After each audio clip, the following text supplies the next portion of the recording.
A Pair of Silk Stockings. It was written by Kate Chopin. Little Mrs. Summers one day found herself the unexpected owner of $15. It seemed to her a very large amount of money.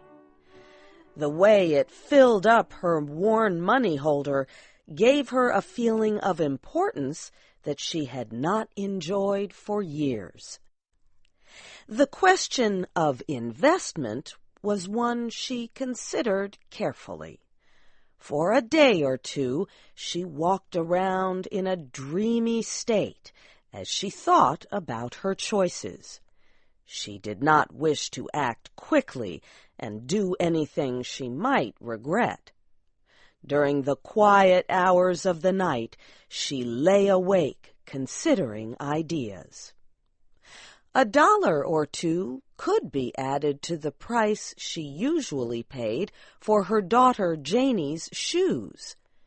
This would guarantee they would last a great deal longer than usual. She would buy cloth for new shirts for the boys. Her daughter Mag should have another dress. And still, there would be enough left for new stockings, 2 pairs per child. What time that would save her in always repairing old stockings. The idea of her little family looking fresh and new for once in their lives made her restless with excitement. The neighbors sometimes talked of the better days that little Miss Summers had known before she had ever thought of being Mrs. Summers. She herself never looked back to her younger days. She had no time to think about the past. The needs of the present took all her energy. Mrs. Summers knew the value of finding things for sale at reduced prices. She could stand for hours, making her way little by little toward the desired object that was selling below cost. She could push her way if need be. But that day she was tired and a little bit weak. She had eaten a light meal. No, she thought about her day. Between getting the children fed and the house cleaned and preparing herself to go shopping, she had forgotten to eat at all. When she arrived at the large department store, she sat in front of an empty counter. She was trying to gather strength and courage to push through a mass of busy shoppers. She rested her hand upon the counter. She wore no gloves. She slowly grew aware that her hand had felt something very pleasant to touch. She looked down to see that her hand lay upon a pile of silk stockings.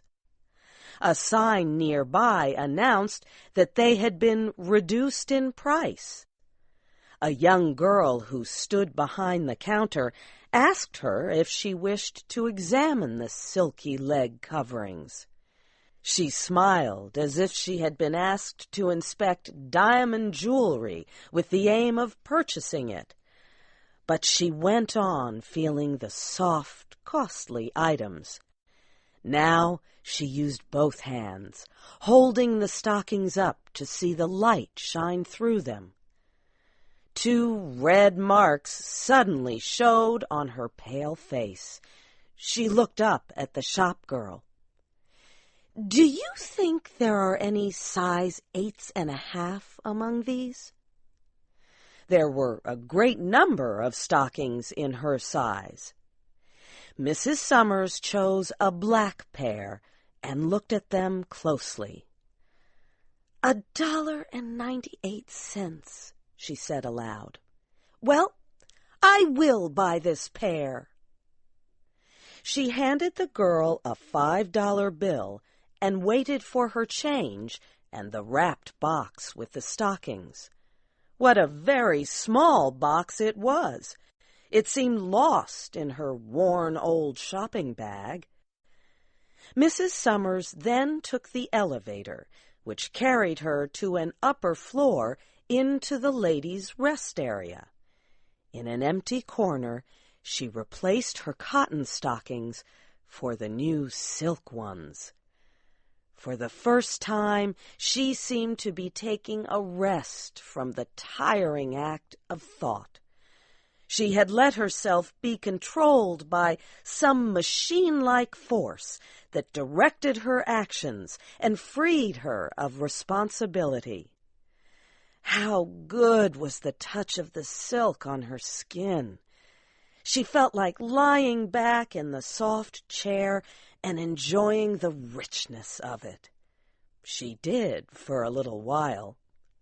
Then she put her shoes back on and put her old stockings into her bag. Next, she went to the shoe department, sat down, and waited to be fitted. The young shoe salesman was unable to guess about her background. He could not resolve her worn old shoes with her beautiful new stockings. She tried on a pair of new boots. She held back her skirts and turned her feet one way and her head another way as she looked down at the shiny, pointed boots. Her foot and ankle looked very lovely. She could not believe that they were a part of herself. She told the young salesman that she wanted an excellent and stylish fit. She said she did not mind paying extra as long as she got what she desired. After buying the new boots, she went to the glove department. It was a long time since Mrs. Summers had been fitted with gloves. When she had bought a pair, they were always bargains, so cheap that it would have been unreasonable to have expected them to be fitted to her hand. Now she rested her arm on the counter where gloves were for sale. A young shop girl drew a soft leather glove over Mrs. Summers' hand. She smoothed it down over the wrist and buttoned it neatly. Both women lost themselves for a second or two as they quietly praised the little gloved hand. There were other places where money might be spent. A store down the street sold books and magazines. Mrs. Summers bought 2 costly magazines that she used to read back when she had been able to enjoy other pleasant things. She lifted her skirts as she crossed the street. Her new stockings and boots and gloves had worked wonders for her appearance.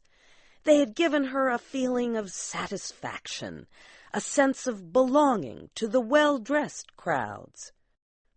She was very hungry. Another time, she would have ignored the desire for food until reaching her own home. But the force that was guiding her would not permit her to act on such a thought. There was a restaurant at the corner. She had never entered its doors. She had sometimes looked through the windows. She had noted the white tablecloths, shining glasses, and waiters serving wealthy people. When she entered, her appearance created no surprise or concern, as she had half feared it might. She seated herself at a small table. A waiter came at once to take her order. She ordered 6 oysters, a chop, something sweet, a glass of wine, and a cup of coffee. While waiting to be served, she removed her gloves very slowly and set them beside her. Then she picked up her magazine and looked through it. It was all very agreeable. The tablecloths were even more clean and white than they had seemed through the window, and the crystal drinking glasses shined even more brightly.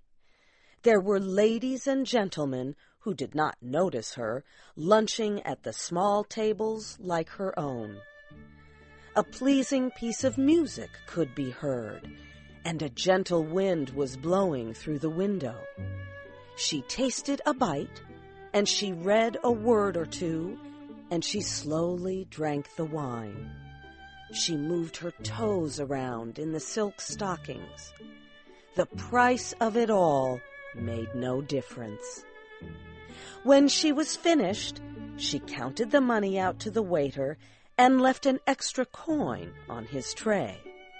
He bowed to her as if she were a princess of royal blood.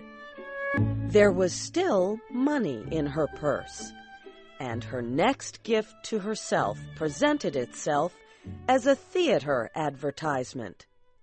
When she entered the theater, the play had already begun. She sat between richly dressed women who were there to spend the day eating sweets and showing off their costly clothing. There were many others who were there only to watch the play. It is safe to say there was no one there who had the same respect that Mrs. Summers did for her surroundings.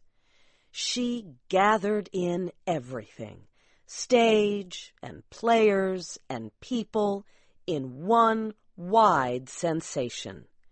She laughed and cried at the play. She even talked a little with the women.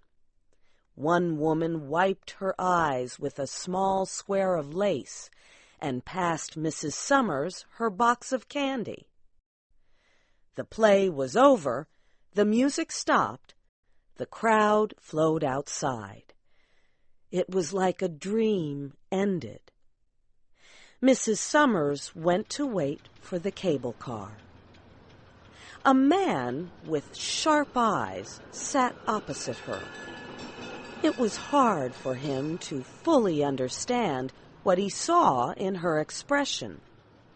In truth, he saw nothing, unless he was a magician. Then he would sense her heartbreaking wish that the cable car would never stop anywhere, but go on and on with her forever.